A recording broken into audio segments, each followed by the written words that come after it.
Assalamu алейкум, жамаат, бир туугандар. Мен азыр аэропортто турам. 27-си бүгүн январдын.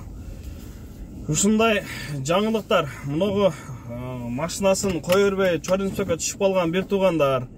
Аэропорттун ичинде биринчи этажда, экинчи этажда менттер текшерип жүрүшөт, полицияларчы.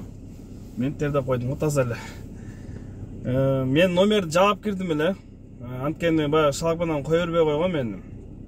Причинасын мен өзүм да билбейм, неге кирип калганын. Кирсем сразу келип мен сперва сразу номеримди тартып туруп эле, анан документтеримди алып, отделениеге алып кирип кеттим. Уже 2 сааттан ашык мен отделениеде отурдум. Объяснитель жаздырды, бирок первый биринчиге штраф кылбайт экен.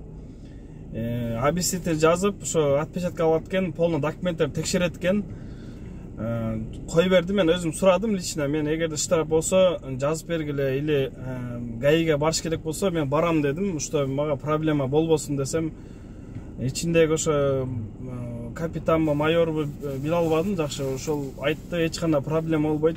Просто бул текшерүү болуп атат деди. Ушунда именно ушулар текшерип атабыз деди. Биринчи предупреждение бул кечиримде болот деди. Экинчи түшкөнүңдө уже штрафка жөнөтөбүз деди ГАИге.